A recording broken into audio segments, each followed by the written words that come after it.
Welcome to news అడ్డా. తెలంగాణ కాంగ్రెస్లో మార్పుల దిశగా ప్రయాణం కొనసాగుతున్నదా? కొత్త తరాన్ని నింపాలని చెప్పేసి అధిష్టానం భావిస్తున్నదా? వారి హవా కొనసాగించేందుకు మరి ఏ విధంగా కార్యాచరణను రూపొందించబోతున్నది? అయితే ప్రస్తుతం తెలంగాణ కాంగ్రెస్లో కొత్త తరం ఎఫెక్ట్ అయితే పడబోతుంది, మార్పులకు నాంది కాబోతుంది అని తెలుస్తుంది. కొత్త తరం ఎంట్రీతోటి కాంగ్రెస్లో అంటే సీనియర్లలో కలవరం, అసలు ఏం జరుగుతుంది అనేది సీనియర్లు భావిస్తున్నారట. తెలంగాణ కాంగ్రెస్లో ఈ కొత్త సమీకరణలో వారి భవిష్యత్తు ఎలా ఉండబోతుంది? కాంగ్రెస్లో కొత్త తరహం హవాతోటి సీనియర్లలో ఆందోళన మొదలవుతుందా? కొత్త నాయకత్వానికి ప్రాధాన్యం ఇస్తే మరి అంటే వీళ్ళ ప్రాతినిధ్యం పడిపోతుందా అనేది కాంగ్రెస్ పార్టీలో, తెలంగాణ కాంగ్రెస్లో జోరుగా చర్చలు కొనసాగుతున్నాయట. తెలంగాణ కాంగ్రెస్లో మరి కొత్త తరం అడుగులు రాకుండా ఎవరు అడ్డుకుంటున్నారు? రాజకీయాల్లో మరి కొత్త తరం వస్తే రాజకీయాల్లో ఆసక్తికరమైన పరిణామాలు జరిగే అవకాశాలు ఉంటాయి. కాబట్టి మరి ఈ కొత్త తరాన్ని మొత్తంగా ప్రోత్సహిస్తే ముందేం జరగబోతుంది అంటే, నిజంగా చెప్పాలంటే తెలంగాణ కాంగ్రెస్లో మార్పులకు సంకేతాలు వస్తున్నాయనేది చర్చ అయితే కొనసాగింది. ఇప్పుడు రాష్ట్ర రాజకీయంలో అంటే తెలంగాణ రాష్ట్రంలో ఇప్పుడంతా అంటే దేశవ్యాప్తంగానే కాకుండా ఇప్పుడు తెలంగాణ రాష్ట్రంలో కూడా జంజీల చుట్టూ రాజకీయం తిరుగుతున్నదని చెప్పవచ్చు. ఆ తరం వాళ్లను తమ వైపుకు తిప్పుకునేందుకు ఒకవైపు బీఆర్ఎస్ కావచ్చు, మరోవైపు బీజేపీ కావచ్చు, కవితకు సంబంధించిన టీఆర్ఎస్ కూడా ప్రయత్నాలు అయితే ముమ్మరం చేస్తున్నాయి. వారి ఓటు బ్యాంక్ ఎంత, వారు ప్రభావితం చేసే ఓటర్లు ఎంతమంది అని లెక్కలు వేసుకొని మరీ ముందుకు వెళ్తున్న నేపథ్యం. సభ్యత్వాలను కూడా మొదలు పెట్టేశారు వాళ్ళు. కానీ అధికార పార్టీ కాంగ్రెస్లో మాత్రం ఆ హడావిడి కనిపించడం లేదట. ఇదే అంశంపై ఇటీవల పార్టీ రాష్ట్ర పెద్దల వద్ద ఓ సీనియర్ మంత్రి ప్రస్తావించడం జరిగింది. పలు ప్రశ్నలను కూడా లేవనెత్తారు.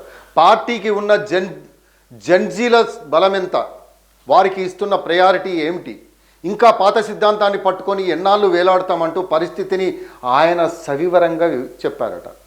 జంజీలపై ఫోకస్ పెట్టకపోతే, పార్టీ క్యాడర్ను అటుగా మళ్లించకపోతే ప్రత్యర్థులకు అస్త్రాలు ఇచ్చినట్లే అవుతుందని నర్మగర్భంగా సదరు మంత్రి హెచ్చరించినట్లుగా పార్టీ వర్గాల్లో చర్చ జరుగుతున్నది. ఆ మంత్రి చెప్పింది వాస్తవమేనని, సంస్థాగతంగా బలోపేతం కోసం జంజీ యూత్పై దృష్టి సారించాల్సిన అవసరం ఎంతైనా ఉందని నిజంగా గాంధీ భవన్ వర్గాల్లో కూడా అభిప్రాయాలు వ్యక్తమవుతున్నాయట. అసెంబ్లీ ఎన్నికలకు 2.5 ఏళ్ల టైం ఉందని చెప్పి లైట్ తీసుకోవద్దని, ఇప్పటి నుంచే ఆ ఓటు బ్యాంక్ కోసం ప్రయత్నాలను ముమ్మరం చేయాల్సిన అవసరం ఉందని అంటున్నారు. పార్టీలో జంజీలు ఎంతమంది ఉన్నారు? కనీసం 18 ఏళ్ల నుంచి 48 ఏళ్ల ఏజ్ గ్రూప్ వారు ఎంతమంది ఉండొచ్చు? గాంధీ సిద్ధాంతం ఇప్పటి తరంలో ఎంతమందిని అట్రాక్ట్ చేయగలుగుతుంది? అధికారంలోకి వచ్చి 2.5 ఏళ్ళైనా ప్రభుత్వానికి పార్టీకి మధ్య గ్యాప్ ఇంకా ఎందుకు కంటిన్యూ అవుతున్నది? ఇవి దక్షిణ తెలంగాణకు చెందిన ఓ మంత్రి రాష్ట్ర కాంగ్రెస్ వ్యవహారాల ఇన్ఛార్జ్ పిసిసి చీఫ్ ముందు లేవనెత్తిన ప్రశ్నలు. పార్టీకి దీర్ఘకాలంగా లాయల్గా ఉన్న ఆ మంత్రి రాష్ట్రంలో మళ్ళీ కాంగ్రెస్ అధికారంలోకి రావడానికి ఉన్న తాజా పరిస్థితిపై వారికి వివరణ సైతం ఇచ్చారట. పార్టీ సంస్థాగతంగా బలోపేతం కావడం ద్వారానే ప్రజల్లోకి చొచ్చుకుపోగలుగుతామని, దానికి అవసరమైన వ్యూహం చాలా కీలకమైనదని కూడా చెప్పారట. పార్టీ కార్యకర్తలను ప్రాణంలా కాపాడుకోవడంపై ముఖ్యమంత్రి తరచూ ప్రస్తావిస్తూ ఉంటారని, కానీ ఇప్పటి వరకు క్షేత్రస్థాయిలో దానికి తగిన కార్యాచరణ లేదని కూడా ఆయన బాహాటంగానే చెప్పేశారట. సీనియర్ మంత్రిగా ఆయన ఆ అభిప్రాయాలన్నింటినీ party in charge Meenakshi Natarajan, PCC chief Mahesh Kumar గౌడ్కు చెప్పడంతో వాళ్ళు ఈ అంశాలను పాజిటివ్గా తీసుకున్నారట. పార్టీలో సమస్యలను గుర్తించడంలో హైకమాండ్ ఫెయిల్ అయిందనే అభిప్రాయాన్ని మంత్రి సూటిగా చెప్పడంతో సరిదిద్దుకోవడం తక్షణ కర్తవ్యంగా ప్రస్తుతం మారిందని చెప్పవచ్చు. ఒకవైపు పదవులు రావడం లేదని, పార్టీ కోసం 10 ఏళ్ళు కష్టపడిన గుర్తింపు లేదని, అధికారంలోకి వచ్చిన తర్వాత కూడా నామినేటెడ్ పోస్టుల భర్తీలో అన్యాయమే జరుగుతున్నదని ఒక సాధారణ అభిప్రాయం క్యాడర్లో నెలకొన్నదని కూడా చెప్పవచ్చు. దీనికి మంత్రి వ్యాఖ్యలు కూడా బలం చేకూర్చాయని కూడా చెప్పవచ్చు.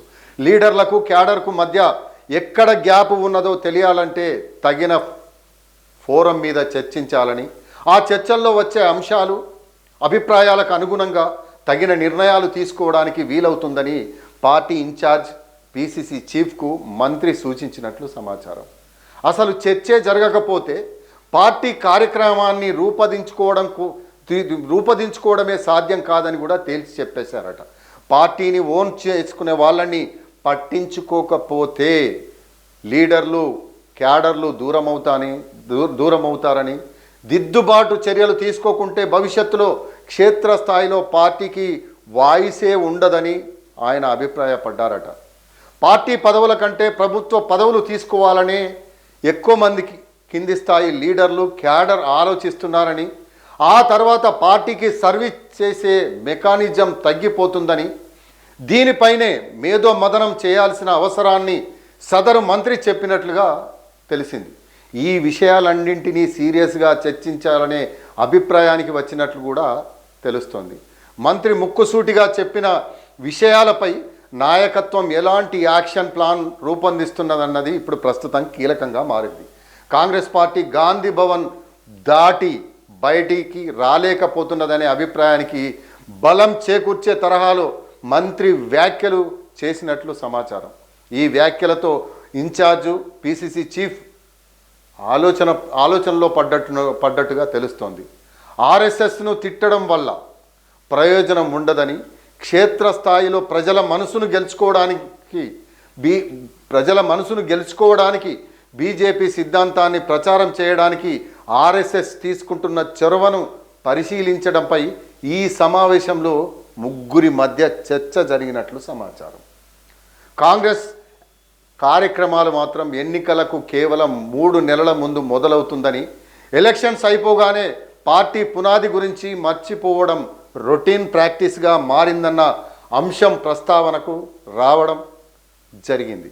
గ్రామ స్థాయిలో పార్టీ క్యాడర్ను కాపాడుకుంటే పునాది బలంగా ఉంటుందని, పార్టీ ఐడియాలజీని జనంలోకి తీసుకెళ్ళగలమని ఇప్పటి నుంచే సంస్థాగతంగా కార్యాచరణను ప్రణాళికను రూపొందించుకోవాలన్న అభిప్రాయం వ్యక్తమవుతున్నది.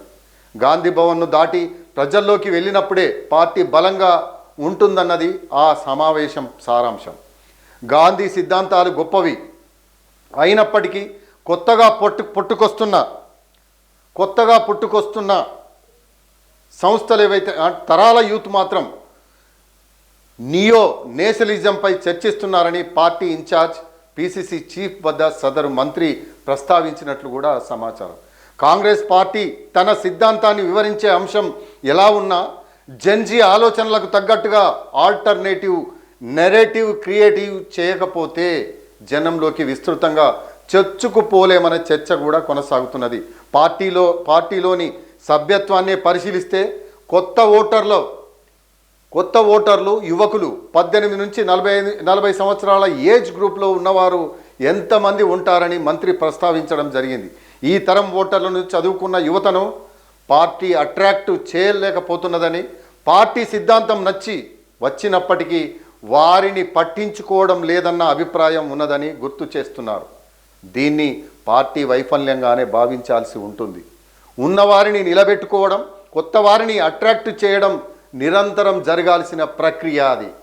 కానీ పార్టీలో ఎప్పటికీ 5-6 మాత్రమే మాట్లాడే అవకాశం ఉంటున్నది. కానీ సెకండ్ ర్యాంకు లీడర్లలో నెలకొన్న అభిప్రాయాన్ని క్లియర్ చేయాలనే అభిప్రాయం మాత్రం వ్యక్తం కావడం లేదు. దీంతో అధిష్టానం సైతం జెన్జీని ప్రోత్సహించాలనే ఆలోచనలో ఉన్నట్టుగా